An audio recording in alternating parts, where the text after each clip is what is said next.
Hello viewers, I am Aditya Bhardwaj and today we will know why were pyramids so popular in the ancient world? Why did ancient Egyptians build pyramids? Were the pyramids built by slaves? And why did Egyptians mummify their dead? We will see answer to all these questions. So stay till end.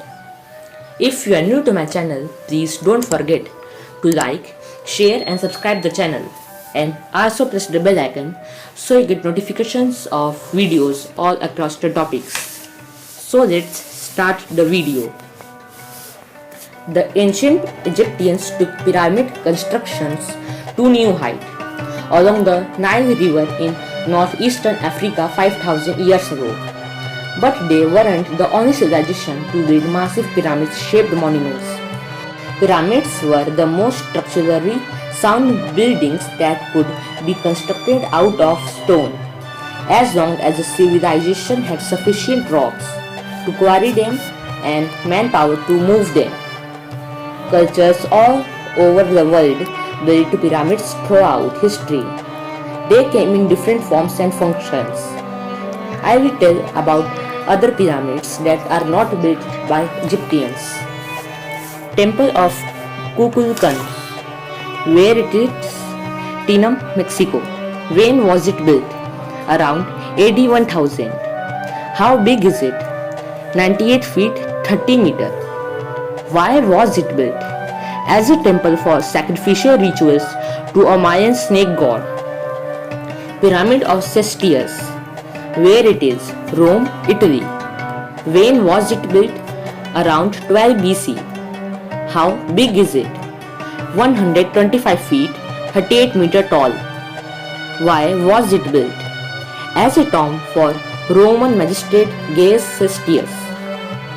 Ziggurat of Ur, where it is Ur, Iraq. When was it built? 21st century BC. How big is it? 210 feet 64 meters tall. Why was it built? As a shrine for the Sumerian moon god. Pyramid of the Sun, where it is Teotihuacan, Mexico. When was it built? AD 100. How big it is? 234 feet 71 meters. Why was it built? Unknown, but likely as a temple for an Aztec god. So, why did ancient Egyptians build pyramids? These mountain-sized monuments were built as tombs for ancient Egypt kings or pharaohs. Ancient Egyptians believed their pharaohs were living gods who deserved towering tombs as a stepping stone to heavens.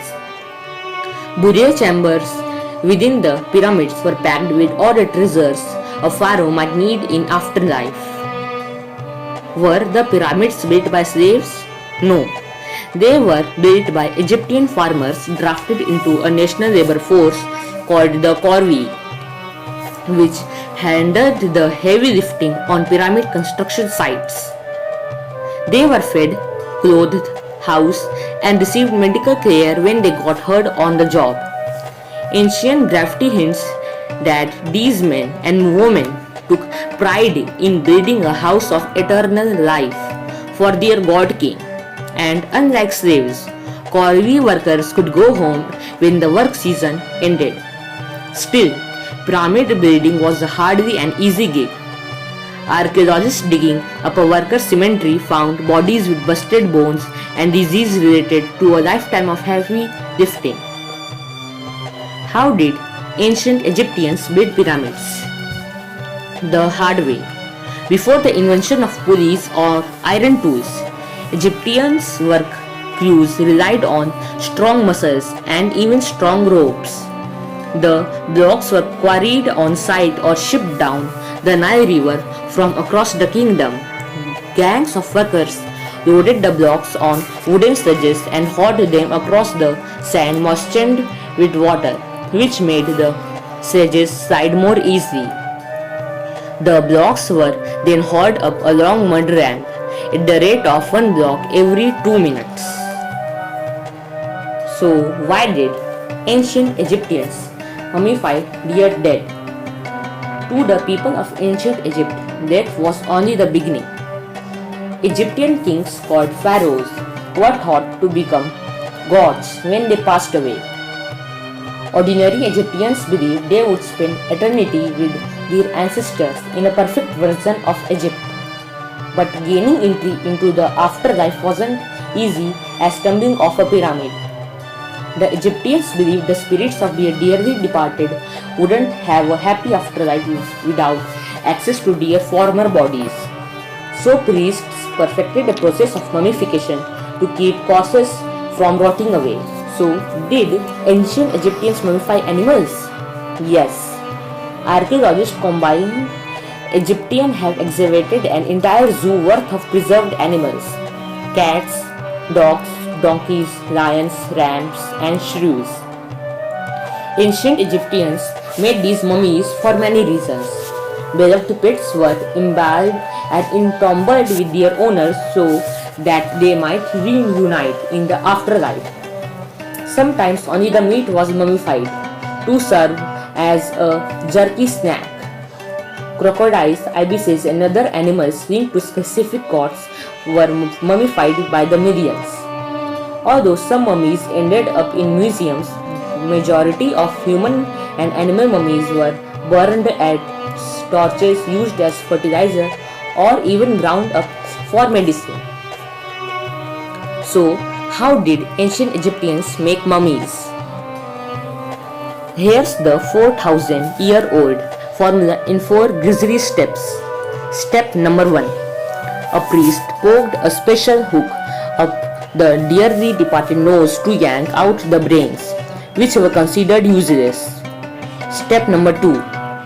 The liver, stomachs, and intestine and lungs were all removed, cleaned and preserved and sealed in special canopic jars carved to look like the gods who guard these organs.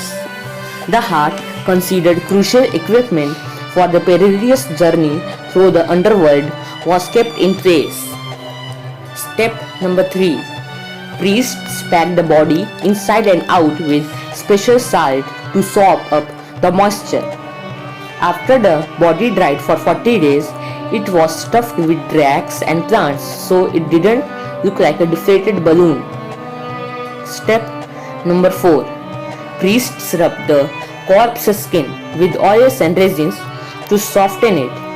Layers of linen treated with the same oils were wrapped around the mummy, giving it the famous bandaged look seen in movies. Finally, priests tucked amulets in the wrappings and uttered spells to activate protective powers and curses. So, why were the ancient Egypt's tombs cursed? Tomb walls in ancient Egypt were inscribed with spells to frighten away grave robbers. To all who enter to make evil against this tomb, read one inscription: May the crocodile be against them on water and snakes and scorpions be against them on land. When the sponsor of the Tut expedition, Lord Carnarvon, died less than a year after the tomb was opened up, reporters pounced on the idea that he'd fallen victim to mummy's curse. It wasn't crocs or scorpions that did in Lord Carnarvon. However, he died from an infected mosquito bite.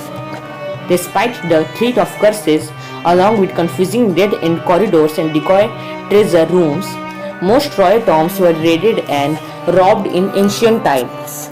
Sometimes the very workers who built them and knew their layouts.